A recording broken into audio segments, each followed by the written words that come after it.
Hi guys, time for a model update, and this time it's part 2 of Lou's Red Dwarf. Before I get to that though, I just want to say, look, if you are watching my videos and you like them, then please do, if you haven't already, hit the subscribe button. I'm trying to grow as a channel, so I would really like your support. It's not going to cost you anything. Hit the subscribe. Plus I've got plenty of other videos as well for you to indulge in. Also feel free to hit the like button on the videos as well and comment. I want to say thank you as well to all the guys who did comment on my last video as well, and for your support and well wishes as well. So that's a bit of self-promotion now out of the way. Let's talk about how this week have gone. Alright, I haven't been particularly well this week, and I've now been placed on medication that is permanent. You know, I'm on medication I'm going to have to take now for the rest of my life. So that's not the best of news. And it's been a particularly rough week as well. I actually went 2 days without sleep. It was like 48 hours later and I realised, wow, you haven't slept since Monday. You know, the last time you had a good night's sleep was Sunday night. So it was like, ooh, that's pretty rough. And I was feeling really rough as well. So, but that being said, I still managed to get some things done. Not as much as I would have liked, but I got something done as well, and progression is always good. So, enough of my rambling, let's get on with the build. Moving on. Alright, so we're back over by my bench, and the first thing I'm going to talk about now is the asteroid. And here it is, and here it is with the expanding foam. Expanding foam actually does make a pretty good asteroid in and of itself. It needs very little work. If you were doing a model display for a show or something, or putting something on a bench when you wanted little asteroids to go in and around your spaceship models or something like that, put that in a little pie dish. Just squirt them in a little pie dish, and a couple of them, and just give them a quick paint and some weathering, and you got yourself a set of little asteroids to help your presentation. Really does expand. When they say expanding foam, they weren't kidding. I only sprayed a little bit and then it just bubbled right out. So, but I've given it a couple of days. So all I've got to do with this now is I'm going to trim it back. It's really easy to cut. It's not a, you know, it'll just cut straight, and it's that easy. So I'll just trim it down. That'll then have a coat then of filler once it's in the right shape, and it's easy to sand as well. I mean, if you go over that with the sander, it'll just fly straight off. But yeah, I'll go over that with filler. That'll then be ready to go into the model. I was gonna put the rod in here first and then put the expanding foam in, but I realised because of the way I'm building it, this got to go in after the fact. So it's because I have to sort of trim it and make sure that these decks here are fitted into the right place before I try to fit this in. If I do it the other way around, this isn't going to be correctly placed due to the dimensions of the model. So it's just, you know, there's no instruction manual here. You have to sort of make it up as you go along. So you have to really think about which order you do things in. So that's the asteroid. The next thing is some offside detail for the underside. This would be the front, I think. Let me think here. Just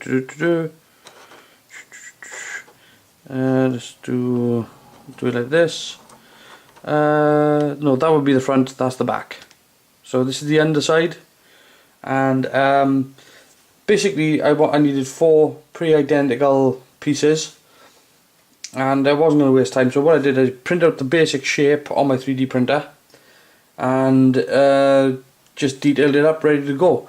Now it's got to sit inside a box, so I've got some styrene that's already cut in shape, and this styrene is going to be here. So these will sit on a shape like this.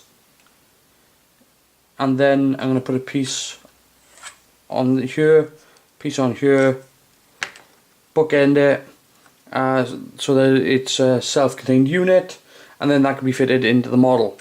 So that's those, There's a couple of little details that I want to put on that is missing. There's a couple of nozzles that got to go on it, but aside from that, then these are ready to go, and they look pretty good. So I'm happy with the way they turned out, and they're quite close to how the details look on the studio model as well. They are pretty close. So there's that. What else we got? The front scoop is now molded in cast in resin. So this is ready to start manufacturing the front. I've got the inside detail as well. That's now done in resin as well. So that's pretty good to go. I'm leaving some of the layer lines on here because actually it's just extra detail, and extra detail is extra. So so once that's inside there, that'll look pretty good. Again, this is going to have a layer fitted over the top of it, which is going to have the forks coming off it, and that's going to be the front nose of Red Dwarf. So there's that. The next thing is the intake nozzles around the nose, and yeah, I just printed them out. It was a case of these are really awkward shapes to make, and I needed 12 identical ones, so it was just a case of build them in the 3D program, print them out on the 3D printer. They need a little bit of cleanup inside, which isn't too much of a problem. I'll just go down there with a rounded file just to give them a nice little bit of a clean. They can be painted, and then when I start building the nose, they can just be applied on the inside, and everything's all good. I can apply the ribbed card that's got to go on the inside of these to the back end of them to block them off. But yeah, once these are, because they should fit sort of like this, so that this it's sort of trailing backwards, as it were, so that it looks like there's a scoop in there with, get a bit closer so you can see it. So there should be a ribbed pieces of styrene behind there, and it just looks like some sort of intake. So they are done. They've got to be, again, they've got to be cleaned up and painted and filled and whatnot. But they are ready to go, essentially. Now then, there are two pieces here, which again I 3D printed, and I 3D printed them for a very, very good reason. Again, I need 12 of them, these pieces here, and for the longest time, I've been studying the Red Dwarf model to figure out what parts are what, and what are the best parts to use. And I'm pretty good at detecting parts for kit bashing. And on the studio model, you know, there's an underslung panel from an AH-64A helicopter. There's some exhaust nozzles on there. There's the front ends of the rocket launchers on there. There's bits of their guns on there. There's bits of the Bismarck's guns stuck on it, bits of the bridge section and all that all over the front of it. There's bits of Star Destroyer, and I can pick it all up. For the longest time I was trying to work out what the hell these parts were, and it took me absolutely ages to work it out. Because you know, when you look at the model, there's a lot of detail that's smattered over the surface of it. But when it comes to mirrored detail or identical detail, particularly if it's repetitive around the model, you can well bet that that is a found part. It's not something that they did, it's something that they found and just cut and glued on. And I was looking at these parts for ages, and when I finally worked out what it was, I was actually kind of angry with myself. Because what these parts are that are on the front of Red Dwarf, these parts are the underside of the launch bays from the original monogram Battlestar Galactica. I was tamping when I found out. Not because of what they'd done, but because it took me so long to work out what it was. So what I've done here is I've made a miniature versions of the Monogram Battlestar Galactica launch tubes. So they are there. No, they're not exact to it, but what I figured was that I've got the basic shapes there, and it is pretty close. But I didn't want to sort of get the detail right the way down spot on, because at that scale it's really difficult to get all that detail on there. So I've got most of the detail on, and the basic shapes are there to represent those things. But one thing that I realised was that because these were parts of the Monogram Battlestar Galactica, technically they're not actually pieces of Battlestar Galactica, because if you compare the Monogram kit to the studio miniature, they're nothing alike. So technically they aren't really bits of the Battlestar Galactica.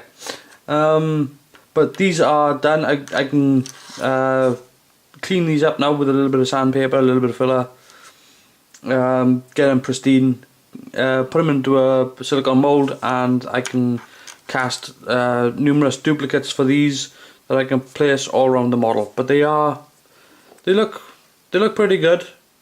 Like I said, there's a little bit of cleanup needed on them, but aside from that, they look pretty decent. So yeah, a little bit of cleanup, silicone mold, resin cast, sorted. So these are done pretty much. Everything's pretty much.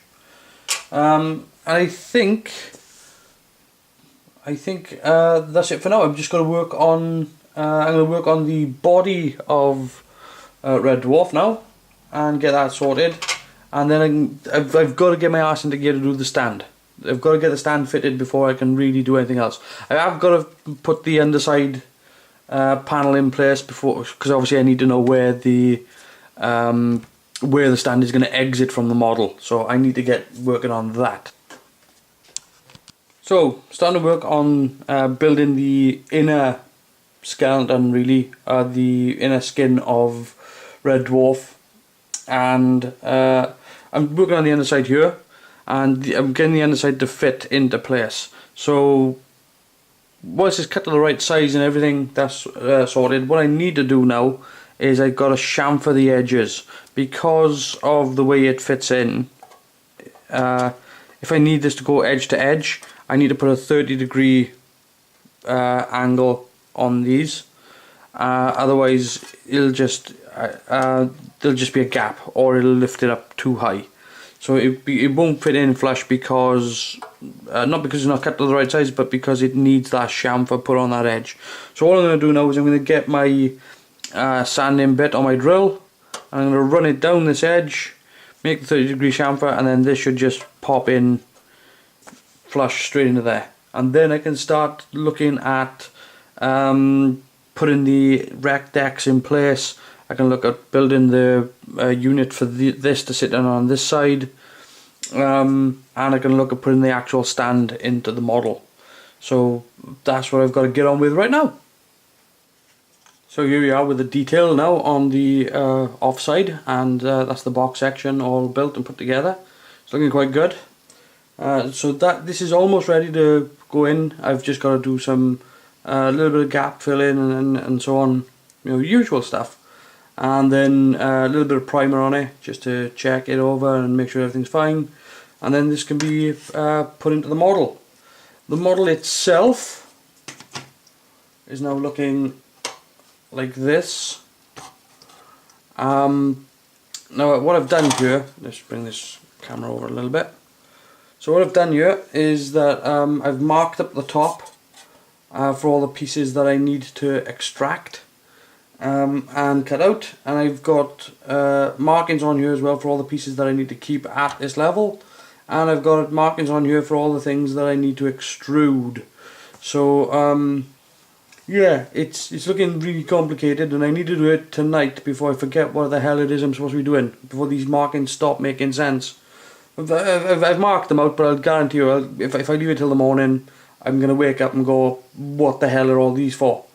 But the way it's going to work now is that I've got the broken decks here, which are going to be fitted into here.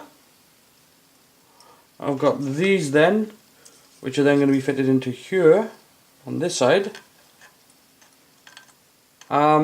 which it's got me slightly nervous about just how much support I'll have in the middle, in here, because it's not actually in the middle, it's actually offset.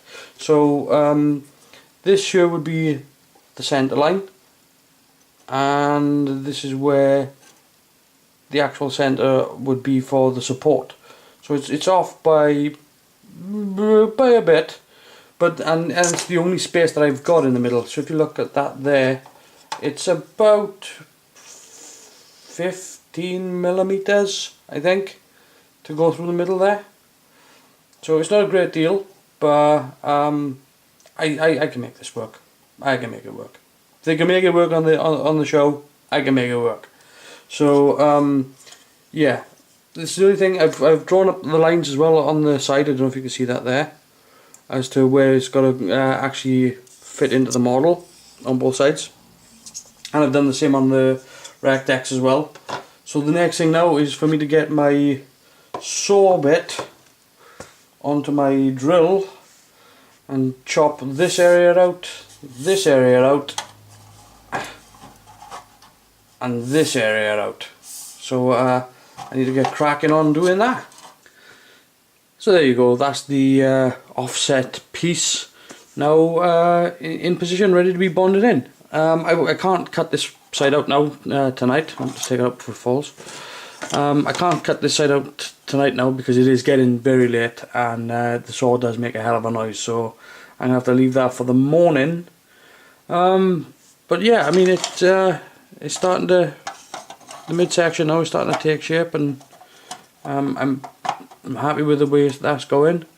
I might have to put a brass rod in here or something like that across the bottom. I don't know though. I mean, you know, it's not really going to be taking any weight, so maybe not. We'll just have to see how it goes. So just to show you how much I've got done over the past couple of days. So with this, these are all the parts now I've got laid out here that I've ended up 3D printing. Most of it is just stuff that it was just easier to do it that way, and it's a bit more solid actually. Also I was able to break things down to make it easier, not just for assembly but for cleaning and so on, because obviously if you get a 3D printed part, you get like a part like this, and there's all that layer height. So this is going to be sanded back, and then what I'll probably do is I'll probably mix up some epoxy and just go round it, just to think, and I'll do it both sides as well, so it'll be epoxied both sides. Basically this is all the engine bell section pretty much, minus these parts over here. These two parts obviously you've seen already. These are for the front end of the ship. I'll just put these all here so they're out of the way. But what we got here is, when I engineered these parts, basically if you look here on the ring, you'll notice this on a chamfer. So what happens is that you put this in here like this, and if I flip it over, you'll be able to see that you just put it in until it's flush. So the chamfer actually helps it line up. So that sits in it like that. I'll try to hold this in place.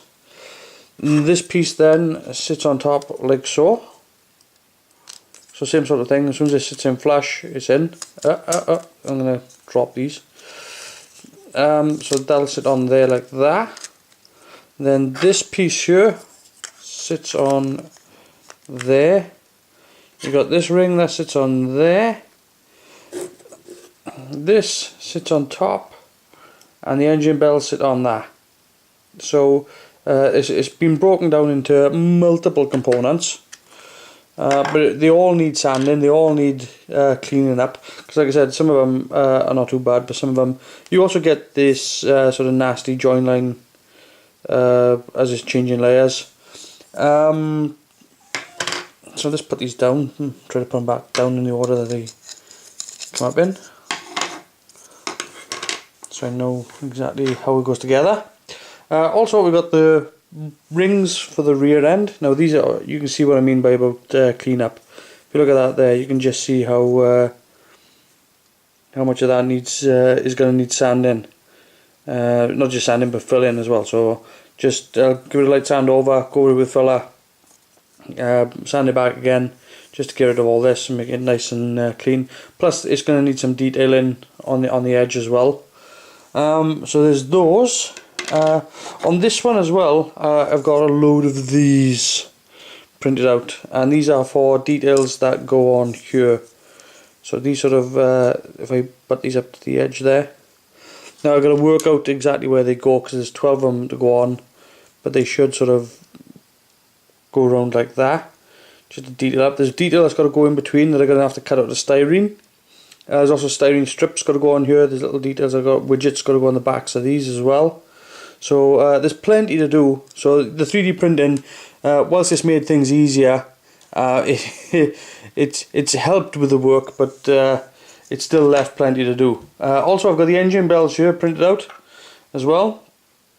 These got really nice, and you can hardly see the layering on it. In fact, you can hardly feel the layering on it. And basically all I did there was I turned the nozzle down to the lowest it would possibly go, and then I turned the speed down to as low as it would possibly go. So they took 7 of these bells, took 7 hours to print out, so it was pretty much an hour per bell. I did them all together as well at the same time, so it was, but yeah, that's what it equates to. I've got these pieces here, which are 2-part. These go on the side of the hull of Red Dwarf, and they glow. Well, the outer edge of this is opaque, but these parts glow. Now, I was going to recast these parts, but actually, because of the way that, because I've printed them in a translucent plastic, that actually they glow rather nicely. So, and because of the layer height, it actually works like a diffuser. So these, let's try to get some focusing on there, just so you can see. So these are going on the side of Red Dwarf. Let's put this back in the right place. Now then, other details that I have printed out. Again, it goes back to what I was saying before with these pieces here, where they used pieces of the monogram Battlestar Galactica. Well, these are not the only Galactica pieces that they used on the model, because I have the rear underside of Galactica and also the front underside of Galactica. Now, they're not exact because the model's parts have been modified to, when they stuck it on Red Dwarf, they modified the parts to make them a little different. But it just struck me as odd that I was building a model that had kit bashed model kits, and the model kits that they had kit bashed was a model that used kit bashed models on it. So we are several steps away from it being a Tamiya kit. But yeah, no, what I've done here is I've copied the detailed sort of outline and all the details that the shapes, or the basic shapes of the details that they've put on. But obviously, what I've done here is I've changed it a little bit, just so the outline's the same, but the details are a little bit different, just so that it fits with Red Dwarf, but we're not copying the monogram kit precisely, but we are putting on all the bits that were added to the model in the basic shapes. But actually, if you put these two pieces together, it actually looks like a pretty cool little ship on its own. I was thinking, when I put them together, it was like, ooh, I can make my own little ship. But what's really cool is if you space it out like this, and then put these round the right way, you've almost got your own little Galactica. It's amazing how much of this kit just appears on the side of the ship.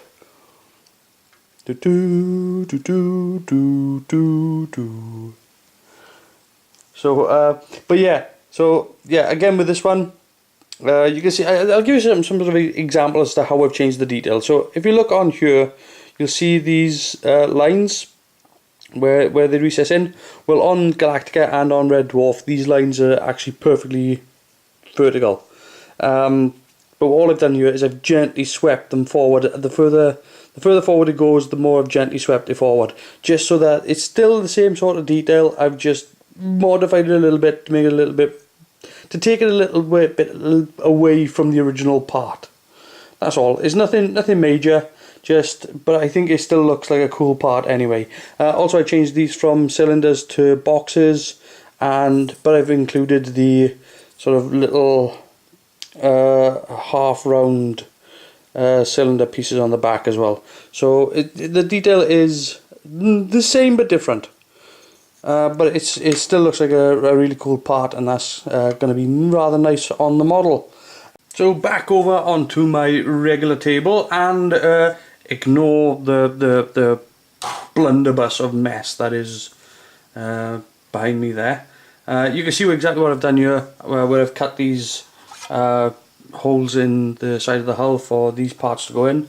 This needs a little bit of cleanup now, and this can be fitted into place, and it'll just sort of fit in like so. This part as well, this edge along here and along here, and well, pretty much all this edge needs a bit of cleanup just so that this can sit in nice and snug. Because at the moment it's not quite right. It's not quite fitting properly. It's just tilting up at a little bit of an angle. But you can see just how much you have to cut out of the model to get it to fit in. I'll actually leave that out. Now, in fact, I'll take that one out as well. Now for the other side here, I've got to drill a hole in here and a hole in here, and that's going to be for the wiring. And for what I'm doing for the lighting for the internal part of Red Dwarf is I'm going to be using some tape light, but I'm going to be using the large chunky stuff. Chunky stuff, come on, look at those, they're tiny. Huh? Back in the day you had to use pea bulbs, well, not even pea bulbs, Christmas tree lights. Chunky, come on, get over it. You don't know you were born. Don't know you were born.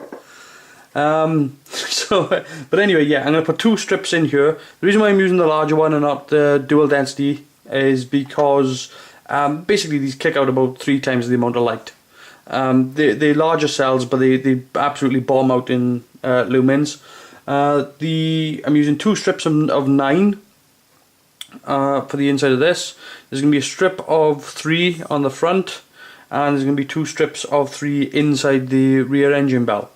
That should be more than enough to illuminate this model. Plus, I want to keep the sort of the ampage down as well. So it's going to be running at 12 volts, and it shouldn't exceed anything more than it shouldn't exceed 600 milliamps. So it should be pretty. I don't think it'll even be that, actually. I think it'll be something like 480 milliamps, I think this is going to come in at. So it's going to be quite economical, I think, power wise, and it's gonna light up very, very nicely. Also, I have these detail parts done. So these it's difficult. Watch me drop these now. So these are done. I need to clean them up again, same as the other parts. Give them a clean, give them a bit of fill in, sand back, and these will be ready to go onto the top as soon as I've built the top. And the other thing I've got to do as well, before I can even consider putting the top on or anything like that, is I have to wait for some parts to arrive, because I've ordered some materials and things to put in here that I really want to use. I was going to use this here for a spacer bar, but really it's a little bit overkill for what I need. It'll weigh this model down. This is a chunky bit of stuff. You know, you can give somebody a proper good whack in with this. So if I was to use this as a spacer, I'd have to use quite a bit of it, and it would just be adding unnecessary weight to the model. So what I've got is a same size square hollow tube on order, and this will provide enough support and will work very nicely for the model. I will be using some of this though for one of the spacers for the upside, and that's because I need light to transfer through the front end, and if I use the opaque hollow tube, I'm not going to get it. But if I use this, light can pass straight through this, no problem at all, and it's providing plenty of support. So yeah, it's a little bit of a cheat there. But yeah, I've got some brass tubing on order for the rear rings of the ship, which are going to be supported by 6 brass rods. I've got what else is there? Well, I've got a couple of things on order, so they should be here within the next day to 2 days, hopefully, fingers crossed. But the bonus to doing it with a 3D printer isn't just that I can get the parts out and done quickly. I can actually get them really accurate. And I was checking earlier on, because I've still got the molds from my Red Dwarf, and I compared what I got from the computer to what I built. And what I built, even though what I built is pretty, you know, it's not bad. It's about 15% wrong, you know, in terms of size and shape. So it's a little bit out. So I'm much happier to do it this way, because at least I know I'm doing something that is coming out accurate, or more accurate, I should say. Okay, I've started doing some filling, as you can see. Just slapped some of the filler on. Just got to get into those places just so that make sure that it all fills up all the grooves and everything. Because these grooves, they are different sort of steps depending on, particularly when you 3D print something that's on a curve. You know, when it starts reaching sort of the top of the curve, the steps get wider and wider and wider. So basically I just slapped the filler on to try to make sure that it got everything. So I've done it to this part as well. That's all done. Just got to be sanded. Done the rings as well, so they're all done. Started sanding this one back, and this one's almost done. It's gonna have another coat of primer now, just to have another look, see what's what. There's no real detail to add to this piece. The detail is just basically done in the paint. So and there are pieces that attach from the underside here to this piece.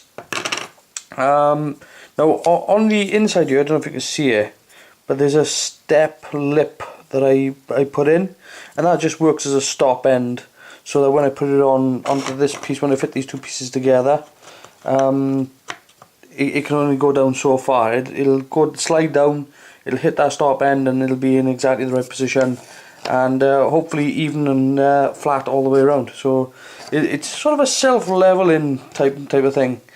So yeah, I'm going to get on with applying a bit more primer to this now, and getting this all nice and smooth, and then doing the same here.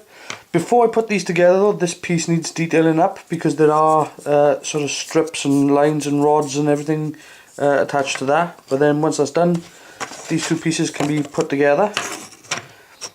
For this one as well, once I've got this sanded and smoothed, this is going to have strips put on it all the way around. So that's that one. This one needs to be done on that before I can assemble it. This piece here is pretty good as it is, because you're not going to really see most of it, because these, as you can see where I've put these steps in, whereby these chamfers fit inside these rings, you're not going to see it. The only thing you're going to see really is this edge here with the ribbon, but the actual model does actually have ribbon on it, and again there's bits of styrene that I've got to put in and around there to get that right. That's essentially it really. The rings just need smoothing down. I've got strips that I've got to go on here as well, but yeah, things are progressing. I don't foresee it being too long really before I can really start putting the engine bell section together. So that should come together pretty quick. And that's how the engine assembly is looking. Not bad. It all works, all fits beautifully, in fact. So yeah, that's how it's looking. I haven't glued it together, so I can still take it apart. Like so. And you can see inside there, that's where the light is going to fit. I'm going to cut a sheet of styrene and fit it around this edge here, and that's what the LEDs, the tape LED are going to sit against. Let's take this off. Yeah. So I've painted that silver in there as well. I've just only primed the back of that. So you know, I mean, you're not going to see that anyway because it's going to be locked in, but I primed it so that it helps light block it. And then I can fit these into these holes here, hopefully. And I can't do it with one hand. One-handed fitting is no good. But yeah, I can fit these in, but obviously I've got to do some work on these as well. But yeah, that's where I'm going to leave this. So next step now is to finish off the cleanup on this, and then detail it up, and then I can glue it together. We'll have the rear engine. At this point in time, the rear engine is looking like it's going to be the first component that's going to be finished. So, but yeah, this is almost ready to go. Okay, I'm going to leave that there. Again, it's been frustrating because I haven't got done as much as I would like to have gotten done due to not feeling very well. But you know, that's the way you go sometimes. You just got to grit and bear it. I want to say thank you as well to the guys who did leave me comments as well, because I really do appreciate it. And I'm going to say to you guys, if you've enjoyed this model update, feel free to like, comment on this video, subscribe to this channel. And until next time, I'm going to curl up under a blanket and hopefully be feeling a bit better soon. But until next time, I'll see you later, guys.